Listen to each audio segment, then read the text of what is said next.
Putra sulung Jokowi, Gibran Rakabuming Raka kembali digoda oleh pendukung Prabowo untuk menjadi bacawa pres. Meski Mahkamah Konstitusi belum memutus soal gugatan uji batas usia minimal capres-cawapres, kali ini saudara kita akan perbincangkan hal ini bersama dengan Partai PBB, Wakil Ketua Umum PBB yakni Fuad Zakaria, ini yang akan tentu masih saat ini belum bergabung dengan kami. Kemudian juga ada politisi PDI Perjuangan Masinton Pasaribu dan juga ada Direktur Eksekutif Carta Politika Yunarto Wijaya. Selamat sore Bapak-bapak, sehat selalu. Selamat sore Mbak Nilo. Mbak Nilo, Mas Yunarto. Bang Masinton.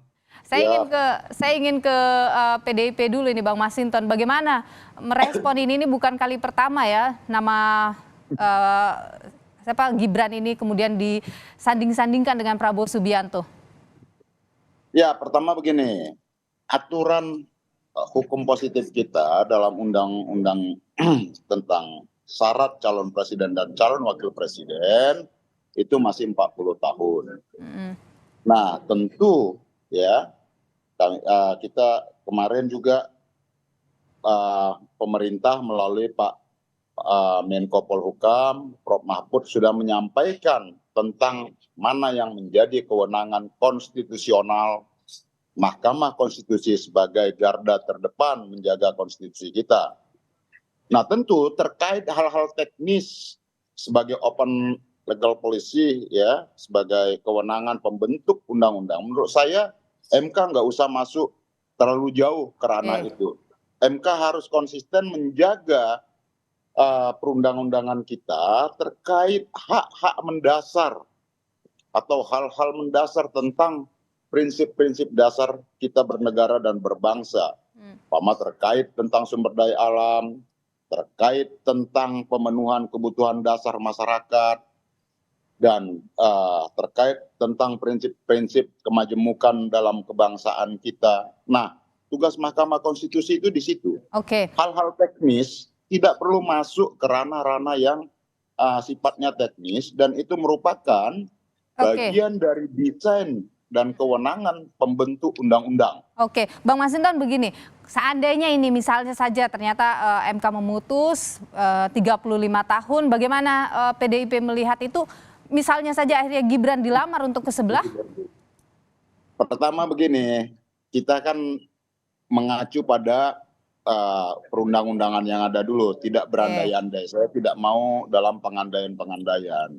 Nah, kemudian terkait partai politik seperti yang kemarin disampaikan, meskipun itu bukan di ranahnya, Mas Gibran sudah sangat cerdas beliau menjawab bahwa bukan di forum itu. Meskipun ada godaan-godaan yang menurut saya itu juga tidak etis gitu ya, apalagi itu disampaikan teman dari partai politik yang kebetulan tugas sebagai wakil menteri di sana, mengajak dengan alasan keluar dari PDI, itu nggak etis lah gitu ya, sebagai partai politik gitu. Ngomong aja sesama partai politik, nggak usah mengambil momen-momen. Tapi ada apa sih Bang Masinton kok digoda terus ini semua anak presiden, dari mulai Kaesang yang kemarin jadi ketum PSI? Ya kita yang nggak tahu, tanya penggodanya, ya tanya kita dong. Oke, saya ingin ke Bung Yunarto kalau gitu. Bung Toto, kalau Anda sendiri melihat ada apa sih ini dengan keluarga presiden ini? Pertama tadi yang menarik jawaban Mas Gibran dulu ya. Kalau saya membaca ada ketidaknyamanan dari jawaban Mas Gibran. Mas Gibran mengatakan nggak etis, saya jawab di jam kerja. Dan tadi ucapan itu keluar pada saat kunjungan kerjanya Bang Afri Nur sebagai wamen di jam kerja. Jadi saya meyakini tadi Mas Gibran, ya spekulasi saya ya, sedang menyindir bahwa beliau tidak nyaman dengan statement tersebut yang dilakukan dalam konteks kunker sebagai wamen dan di jam kerja. Itu yang pertama. Yang kedua, kalau masuk dalam pertanyaan mengenai godaan-godaan ini, ya saya pikir ini biasa ya. Dulu kalau kita ingat juga Pak Harto di tahun 90-an mulai banyak yang mendorong Mbak Tutut misalnya menjadi presiden. Sampai kemudian 97 Pak Harto memajukan Mbak Tutut menjadi Menteri Sosial. Tapi kita tahu juga setelah itu kemudian kritik sangat keras dalam konteks demokrasi dan kemudian malah membangun legacy yang jelek kepada Pak Harto sendiri. Catatan kritisnya menurut saya adalah jangan sampai kemudian ini ditafsirkan oleh sebagian pihak ada upaya-upaya yang malah seakan-akan merendahkan nilai-nilai pencapaian dari Jokowi. Katakanlah orang puas dengan kinerja Jokowi, termasuk stakeholder para elit-elit pendukungnya atau elit-elit yang dekat dengan dirinya. Harusnya kan ini diterjemahkan menjadi kemudian bagaimana merumuskan bersama kepemimpinan nasional ke depan terkait dengan program-program mana yang harus diteruskan. Kalau yang kemudian terjadi adalah menerjemahkan anaknya yang harus maju, itu menurut saya seperti sebuah upaya merendahkan Pak Jokowi. Oke. Dan itu yang menyebabkan menurut saya kontroversi mengenai politik dinasti, kritik terhadap Pak Jokowi terkait politik dinasti mulai muncul. Itu yang saya anggap sebagai hal-hal yang sepertinya malah menjerumuskan Jokowi. Ketika ada upaya menempelkan dirinya, partainya dengan keluarga Pak Jokowi, kan kritiknya itu kan bukan ke mereka, kepada Pak Jokowi. Mereka hanya akan mendapatkan limpahan elektoral bernama efek ekor jas. Itu yang pernah kita pelajari dalam sejarah kepemimpinan, termasuk ketika Pak Harto dengan legacy yang sangat baik dalam konteks pembangunan, tapi kemudian kita tahu kritik terhadap dirinya dalam konteks demokrasi menjadi sangat keras jelang berakhir masa jabatan di tahun 90-an terakhir. Oke, saat ini sudah bergabung juga Wakil Ketua Umum Partai Bulan Bintang, Pak Fuad Zakaria. Pak Fuad, selamat petang. Pak Fuad, sudah dengar suara kami di studio? Sepertinya masih termute ya Pak Fuad ya. Boleh di-unmute dulu.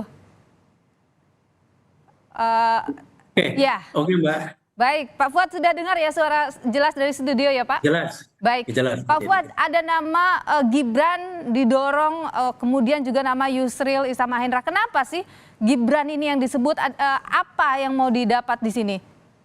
Oke, jadi yang pertama tentu saya bicara Profesor Yusril Iza Mahendra, ya kebetulan memang ketum kami. Ya kalau memang kita lihat ya artinya tidak salah lah bahwa calon ini kalau jika cawapres kita tahu beliau kan mumpuni seorang tokoh, apalagi pakar hukum tata negara, barangkali bisa merapikan menata negara ini kembali seperti seharusnya kan seperti itu. Dan dengan pengalaman beliau 2 kali jadi menteri, juga memang tokoh politik juga gitu. Itu kita rasakan walaupun kita tahu memang PBB ini yang masalahnya memang tidak punya suara. Itu dari sisi Pak Yusrilnya ya. Tapi kalau misalnya dari Gibrannya, Pak Fuad, kenapa nama Gibran? Ya karena begini, dalam pemilu ini kan tentunya menang dan kalah. Tentunya menang ini kan diharapkan pada semua calon capres ya. Jadi kita lihat bahwa pemilih ini kan diantaranya banyak milenial itu 60%-an kira-kira seperti itu. Tentunya milenial ini kan berharap ya sesuatu yang memang masa depan mereka. Nah, Gibran ini kebetulan salah satu diantaranya yang memang hari ini eksis di pemerintahan, di partai politik juga kita tahu itu. Dan beliau hari ini jadi wali kota, kita lihat semua berjalan dengan baik, cukup mumpuni lah ya di situ. Dan lalu kalau kita lihat juga track record beliau ini dan yang selama ini mungkin belum ada hal yang negatif, jadi cukup bersih lah kalau kita lihat. Dan tentunya ini harapan bagi milenial ya, sama mereka dan penuh harapan. Dan rasanya ini kalau memang terjadi, ini sangat mungkin melihat suara yang cukup banyak. Jadi itu salah satu faktor. Dan partai ini kan bagaimana caranya menang, baru kemudian bagaimana menata negara ini kan kira-kira seperti itu. Tapi Pak Fuad, banyak anggapan kemudian menilai bahwa statement ini muncul untuk agar PBB bisa dapat efek ekor jas begitu. Bagaimana? Itu sih boleh aja ya, penilaian orang masing-masing kan kita punya strategi masing-masing. Tapi intinya memang kita ada di kubu Pak Prabowo ini, bagaimana beliau ini menang. Untuk menang yaitu dalam beberapa macam strategi dijalankan. Kenapa Gibran? Karena kita tahu milenial ini 60% lebih. Dan itu yang kita perlu suara itu untuk menang. Setelah menang baru kita langsung menata negaranya dengan baik, kira-kira itu. Tapi tidak bisa dipungkiri juga ya kalau misalnya bawa nama Presiden Jokowi, anaknya begitu ya efek elektoral bisa didapat juga oleh PBB gitu ya Pak Fuad ya. Ya itu sih udah otomatis kali ya. Mungkin ya itu kan umum lah, itu hal yang Oke, biasa. oke, baik. Saya ke Pak Bang Masinton dulu. Bang Masinton, kalau nama putra presiden ini disebut-sebut seperti itu, artinya ada juga peluang tidak sih di PDIP nama Gibran mungkin akan berpasangan dengan Ganjar Pranowo? Iya, ini kan undang-undangnya belum memungkinkan Oke, untuk syarat usia tadi ya. oke. Tapi kalau misalnya usia tadi ini kan ada peluang itu. Ya kalau pengandaian ini berandai-andai. Nah, kemarin Mbak Puan juga sudah menyampaikan ya akan dipertimbangkan gitu. Seperti itu, Mbak. Ini kan sebenarnya kalau kita bicara Gibran, ini misalnya ya sekali lagi misalnya MK memutuskan bolehlah 30 di bawah 40 tahun, 35 tahun bisa masuk. Kan ada dua hal sudah dimiliki Gibran, punya pengalaman sebagai kepala daerah, usianya juga bisa masuk. Gimana peluangnya di PDIP itu? Ya kan kemarin kalau tadi kita nih kan berandai-andai ya. Ah, Kalau berandai-andai MK katakan ya, MK memutus lain yang tadi ya, seperti yang saya bilang tadi itu MK berpandangan bahwa itu bukan open legal policy umpama begitu. Ini berandai-andai. Lagi-lagi kita berandai, nggak menarik sebenarnya membahas perandaian. Dan kemudian Mbak Puan kan juga sudah menyampaikan sebagai ketua DPP Partai PD Perjuangan, beliau menyampaikan nanti akan dipertimbangkan, gitu. Berarti akan dipertimbangkan, ya berarti akan dibahas, kan begitu Mbak ya? Oke, oke, baik. Bung Yunarto, Bung Toto, kalau Anda melihat bagaimana ada usulan soal klausul kepala daerah, pengalaman sebagai kepala daerah itu yang diusulkan. Anda sendiri bagaimana melihat itu? Ya, pertama kalau kita lihat jelas sudah ada statement dari Prof. Mahfud, dari Pak Jimli Asyidik yang pernah dua-duanya menjadi bagian dari MK, mengepalai MK. Jelas itu disebutkan bahwa ini open legal policy. Dan kita tahu selain tafsir hukum tersebut, kalau ingin berbicara desain sistem tata negara ke depan yang memberikan ruang lebih besar kepada anak muda dalam pimpinan nasional, berlakukan ini di tahun 2029.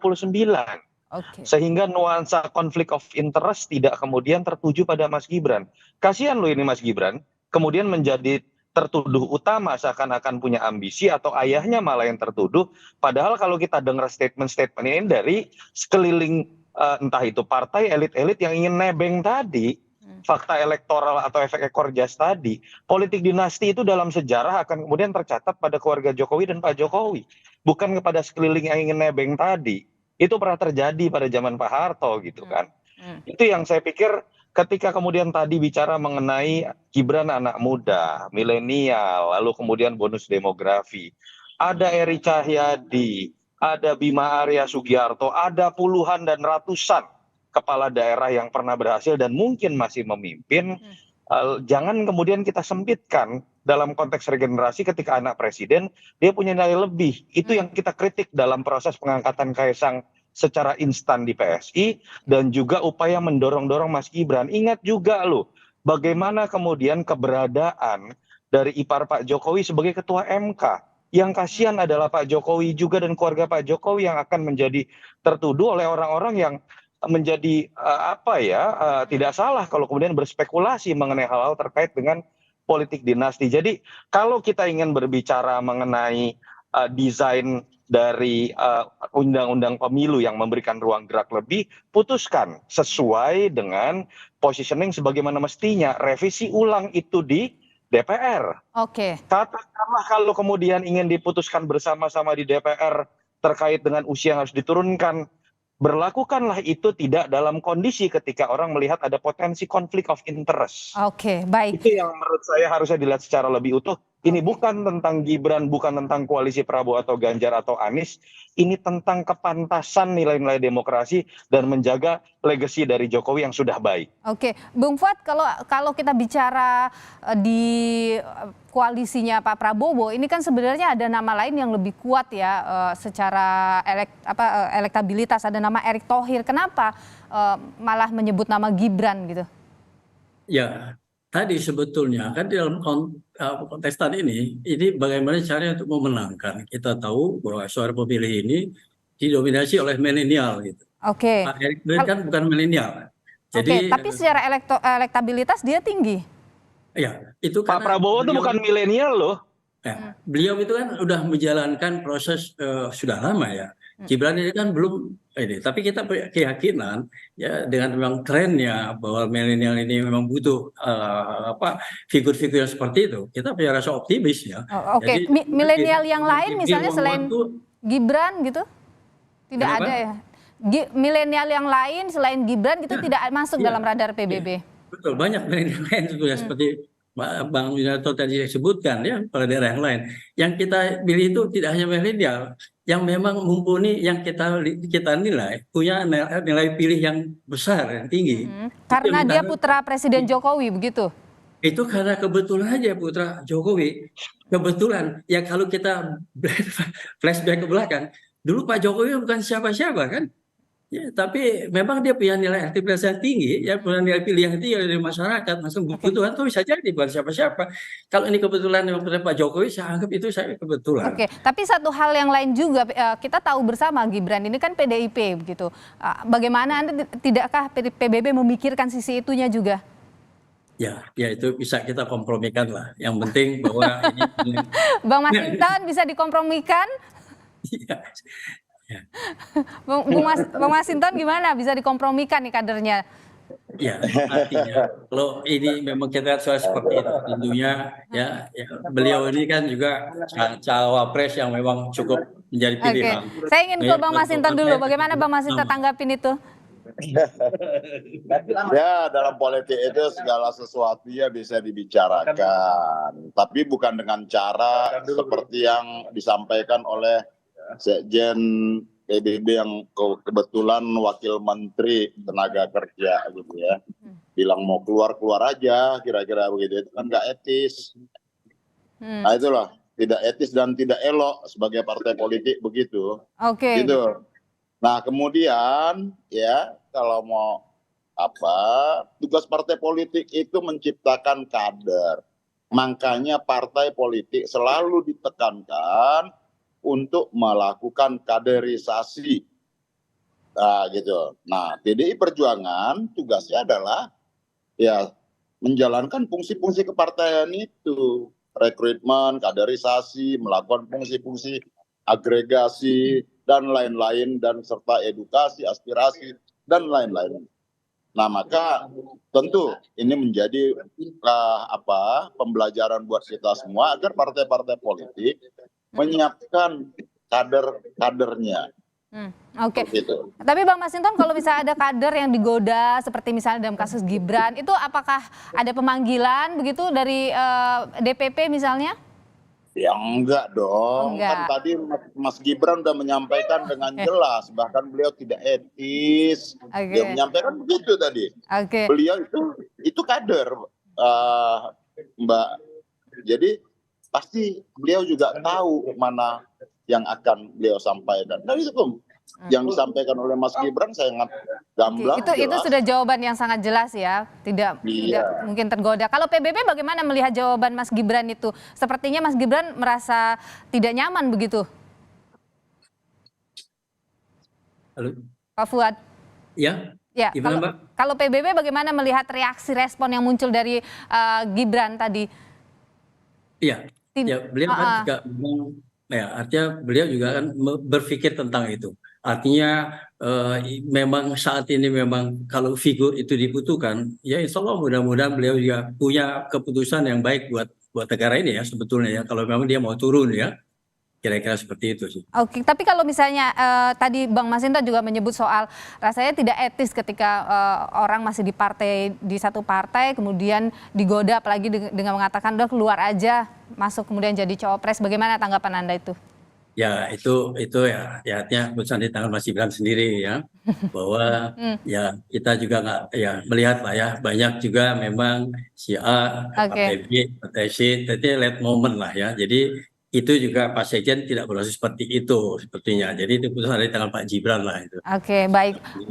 Bung Toto terakhir, memang elektoral Pak Jokowi ini besar sekali ya, sampai semua kemudian tertarik untuk mengambil putra Jokowi. Iya, pertama kalau saya malah melihat ya dari statementnya Pak Sekjen PBB Bang Afrinur ini kayak tidak pede dengan Pak Prabowo. Karena kalimatnya Mas Gibran ini kan tokoh muda, belum banyak masalah seperti tokoh-tokoh lama, tokoh-tokoh tua yang banyak masalah. Jadi saya agak ada kesan Pak Prabowo banyak masalah sehingga harus didampingi Mas Gibran gitu yang tidak punya masalah, itu yang pertama. Oke. Yang kedua, balik lagi, betul tingkat kepuasan publik terhadap Pak Jokowi tinggi. Masih di atas 70% paling tidak. Dan itu modal buat Pak Jokowi kemudian untuk legasinya diteruskan. Tapi menerjemahkan legasi diteruskan ini kan bukan dengan kemudian menerjemahkan anaknya yang harus maju. Apalagi menjerumuskan keluarga Pak Jokowi melalui sebuah proses yang kita tahu saat ini masih tidak diperbolehkan undang-undang. Dan untuk kemudian melakukan gugatan, kebetulan juga kemudian MK-nya sedang dipimpin oleh ipare Pak Jokowi. Itu yang saya sebut, jangan sampai dalam kondisi yang sudah menyulitkan Pak Jokowi, dengan sangat sensitif, kemudian malah Pak Jokowi dijerumuskan dan dijorokkan dalam situasi yang membuat beban negatif itu menjadi beban dirinya, dan kenikmatan elektoralnya dinikmati oleh orang-orang yang mendorong tadi. Baik, Bung Yunarto Wijaya, Direktur Eksekutif Carta Politika, Bung Masinton Pasaribu, politisi PDI Perjuangan, dan Pak Fuad Zakaria, Wakil Ketua Umum Partai Bulan Bintang. Terima kasih atas pandangan Anda di Kompas Petang. Sehat selalu Bapak-Bapak. Terima kasih. Selamat sore.